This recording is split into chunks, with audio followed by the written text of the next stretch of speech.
Так, всем привет! Сегодня я вам расскажу про одну очень крутую фишку при рисовании теней. Вы ее сможете применить сразу после этого урока и увидите большую разницу по теням. Даже вот сейчас видно на этой картинке, как слева и справа очень большая разница по шейдингу. Но для начала хочу вам рассказать про школу XYZ School. Они запускают новый курс по Hand Paint. Это техника, в которой работают художники Blizzard. Hand Paint — это практически всегда стилизация, которая относительно простая и менее устаревает с годами. Если открыть список самых популярных игр на сегодняшний день, то окажется, что в большинстве из них используется подобная графика как раз таки. Преподаватель Тамара Баховчева, старшая художница по персонажам Blizzard. Она работала над проектами World of Warcraft, Heroes of the Storm и Overwatch. И на курсе вас научат создавать оружие, потому что это самая простая точка входа в технику Hand Paint. На примере оружия Тамара раскроет методы своей работы, и если освоишь оружие, то, как следствие, сможешь развиваться дальше, например, перейти к созданию персонажа. Курс состоит из 3 этапов. Первый этап – теория и практика в Hand Paint, и в конце у тебя на руках будет уже готовый концепт оружия. Второй этап – это создание 3D-моделей по собственному концепту, но для этого этапа нужно уметь хотя бы работать с одним 3D-пакетом, и при этом не важно с каким. На третьем этапе разберешься с подачей ассета, научишься работать с материалами, светом и рендером. Также Тамара объяснит, как выигрышно показывать свои модели в презентации или в портфолио.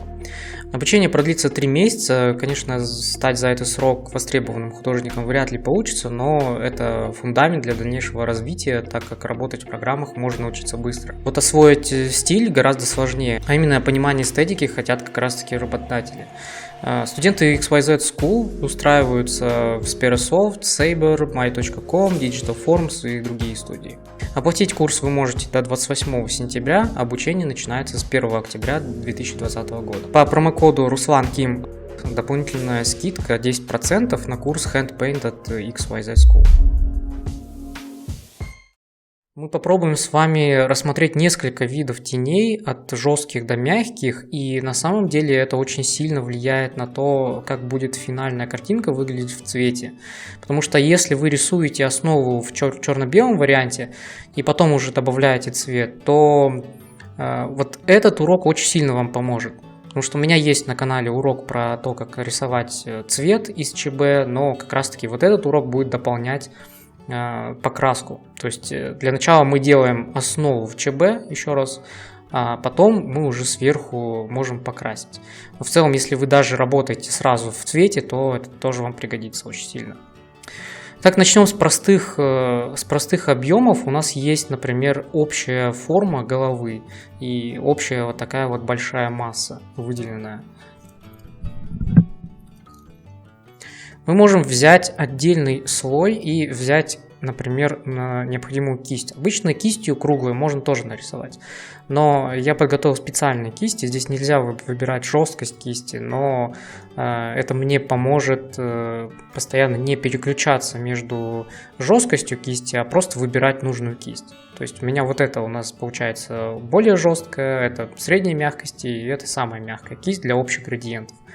Поэтому для начала, мы все рассмотрим, но я для начала вам покажу про эту кисть с общим градиентом. Мы можем сделать кисть побольше и, например, сделать затемнение, в каких-то местах. Например, мы обозначили общий объем головы, и теперь она смотрится уже более объемной, и даже если вы вот в таком виде уже начнете цвет накладывать, оно уже будет влиять на то, как будет цвет выглядеть. Либо он будет выглядеть грязным, либо не очень грязным. Там еще, конечно, про цвет отдельный ролик посмотрите, но вот если красить цветом, опять же, на плохой градиент, не очень чистый и с жесткими какими-то переходами, опять же, цвета могут выглядеть грязно из-за черно-белого такого плохого перехода. И, в общем, с этой формой, я думаю, что меньше проблем, потому что она общая, такая большая форма, и здесь можно, например, сделать еще более плоскую вот эту часть. Ну и в целом у нас уже какая-то есть, масса. Теперь перейдем на более мелкие формы, например, вот эта часть. мы можем, опять же, отдельным слоем сделать. Теперь я не буду уже делать этой кистью, я возьму средней мягкости вариант и сделаю новый размер.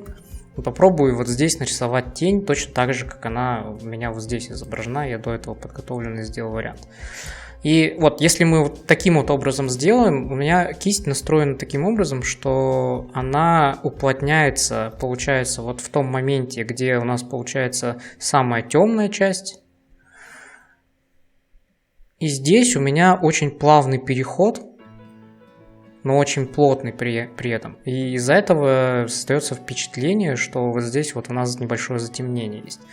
В принципе, можно рисовать сразу с рефлексами. Вы, например, делаете потемнее цвет какой-то, делаете вот такую тень, и потом еще можно сверху пройтись рефлексом. У вас получается посередине, между вот этим переходом от темного к светлому, есть такое вот небольшое затемнение и уплотнение.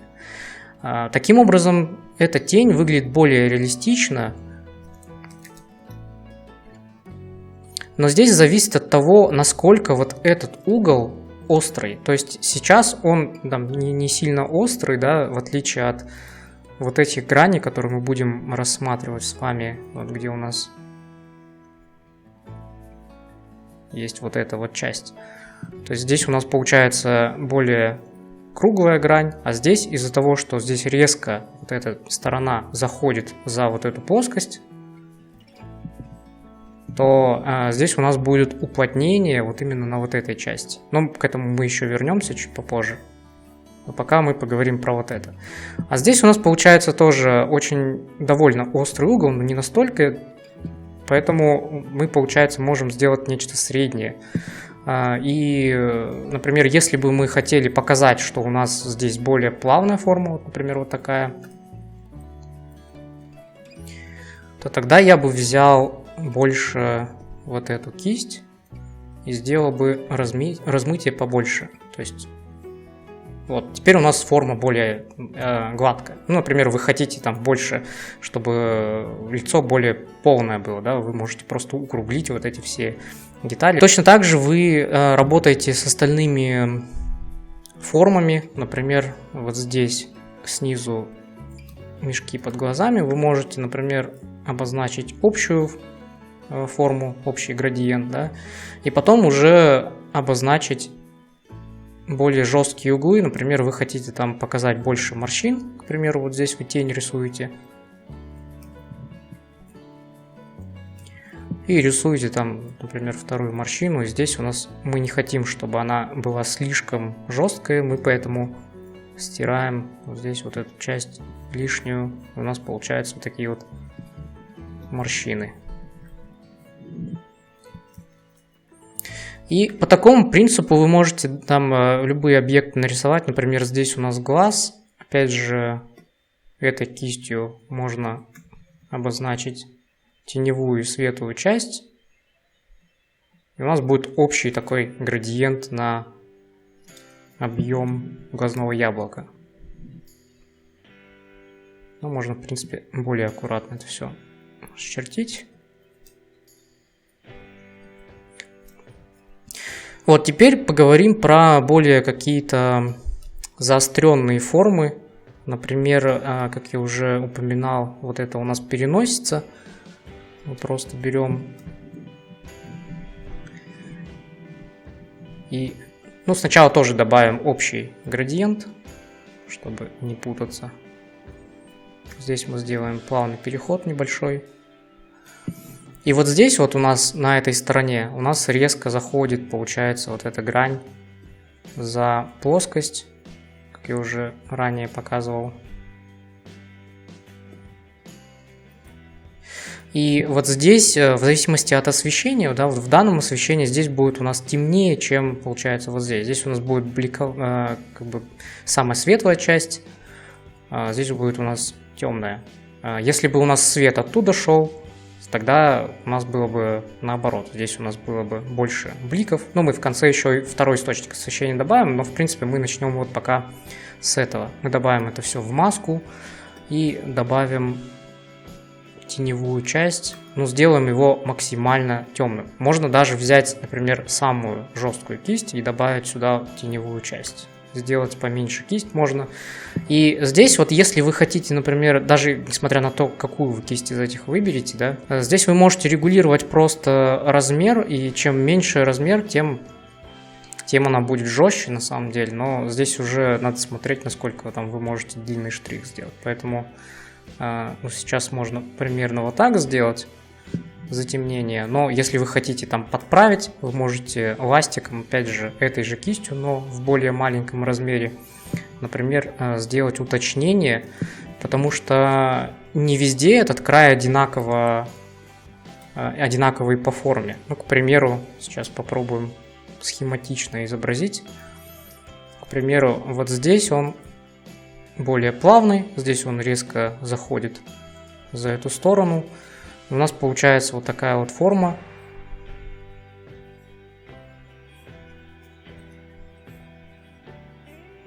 И вот эту часть вы как раз таки делаете темнее, вот этот переход.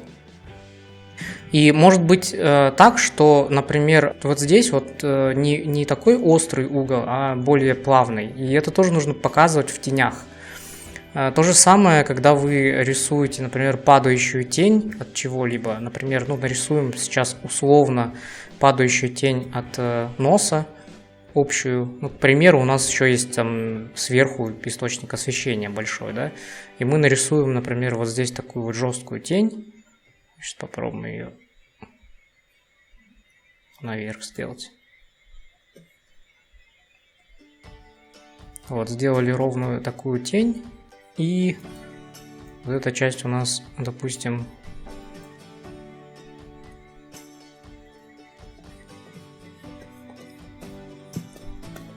затемнена.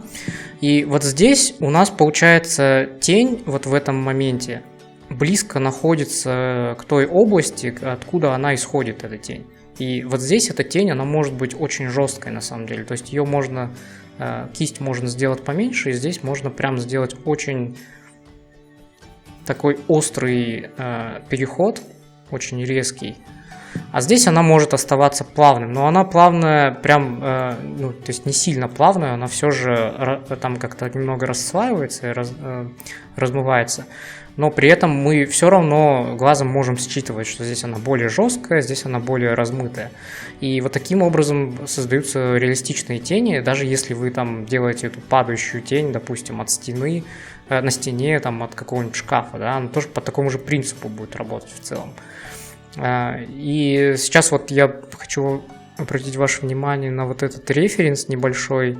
Здесь как раз-таки очень хорошо видно, как тень, несмотря на то, что здесь очень много там деталей из-за того, что кожа там неровная, но в целом вы видите, что здесь вот этот край, он очень жесткий.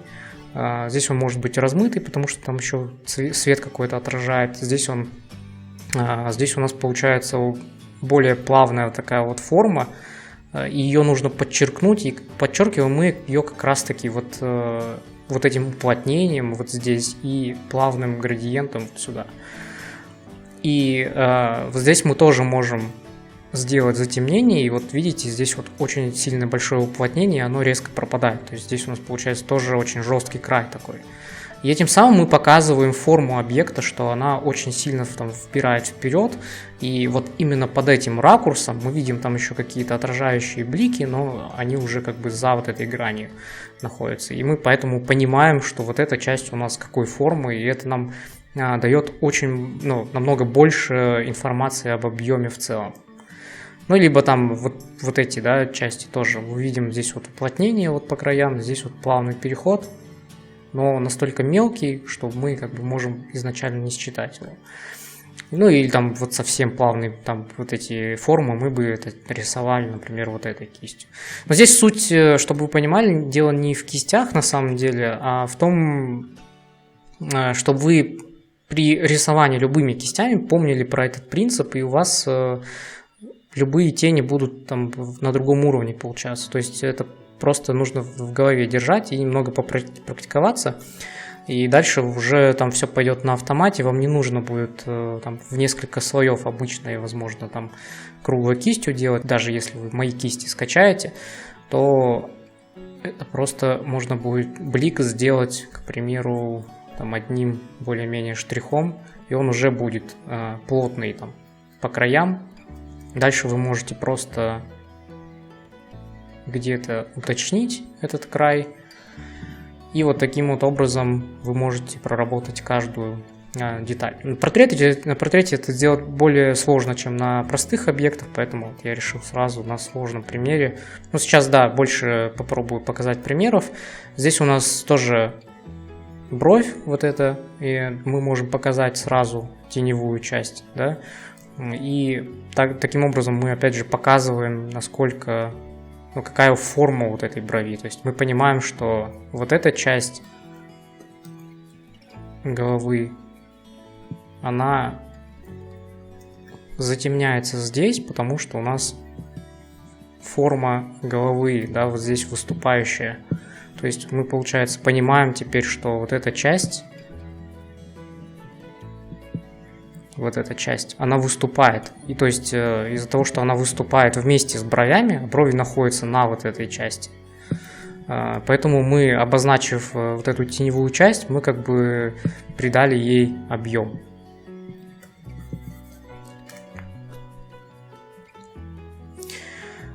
Есть вот такая вот часть, например, она просто сейчас у нас затемнена, но мы можем ей тоже очень большой объем придать.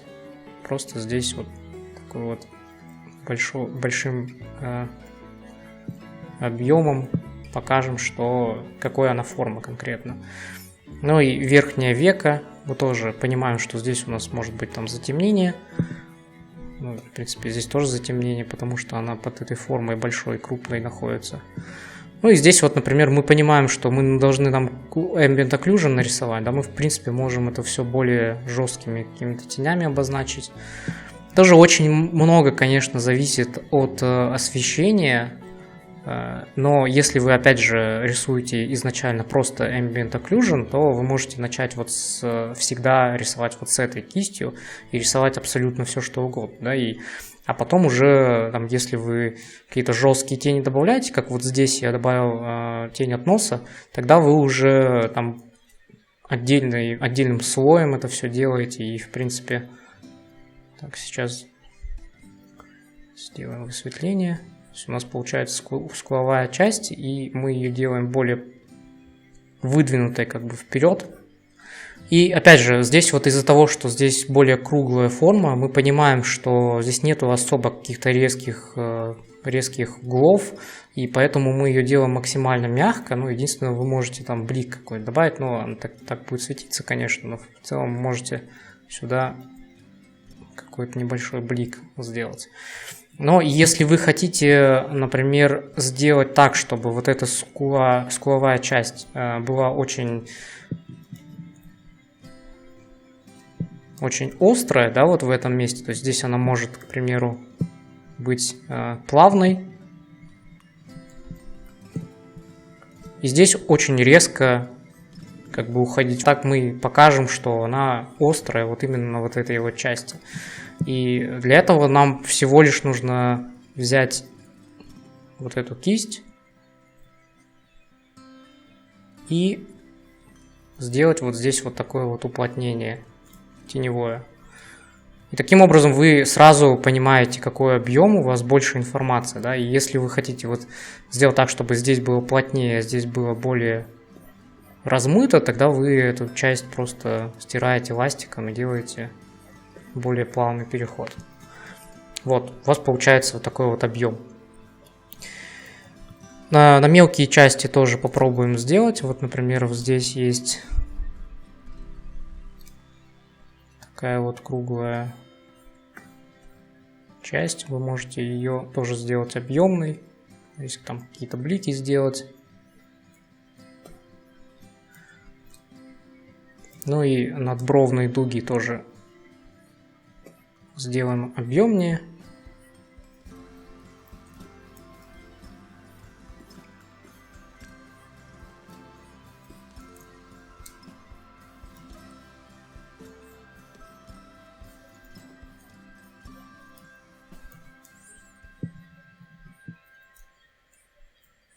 Да, вот эту форму мы постараемся сделать наиболее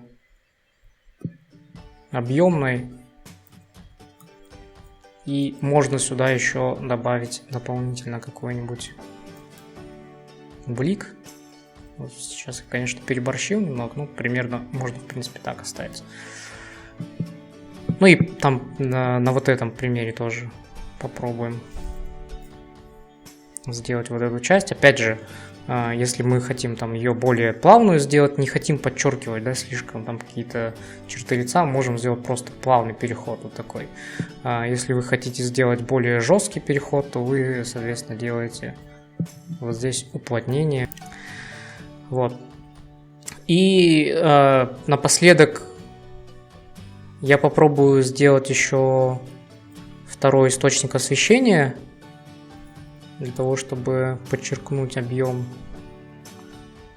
Сделаем здесь потемнее фон. И попробуем общий второй свет добавить на край. Очень часто я вижу, как, например, добавляется вот этот отраженный свет, либо дополнительный источник освещения в виде очень такой вот яркой светлой части.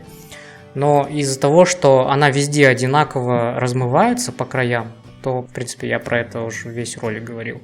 Из-за того, что она размывается везде одинаково, она выглядит менее реалистично. И опять же, если вы будете потом красить этот портрет и делать в цвете, то вот эти переходы, они будут влиять как раз-таки на свет. Вот. И для того, чтобы там их как-то определить по жесткости, вы можете, опять же, либо ластиком, обычной кистью, допустим, урегулировать здесь вот жесткость. Вы можете, например, здесь сделать жестче край. Ну и так как здесь у нас вот эта часть выпуклая, мы ее можем тоже определить с этой стороны. Ну и вот здесь вот тоже у нас верхняя века, скорее всего. И вот эта часть. Можем сразу определить на нее свет. А здесь вот, например, мы понимаем, что более плавный край, мы оставляем ее такой вот жесткой. Ну и, например, там можем вот так сделать. То есть здесь мы понимаем, что у нас более...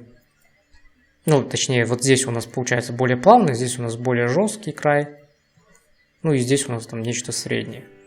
Но опять же, сейчас я сделал методом исключения, то есть сначала нарисовал везде одинаковый край, потом я просто стер лишнее, но вы можете сразу это все кистями. Если вы привыкнете менять постоянно жесткость кисти, и вы будете знать, например, уже это будет на автомате, вы будете знать, что если вы хотите показать более плавный край, вы просто делаете там жесткость минимальной, и потом добавляете этот цвет.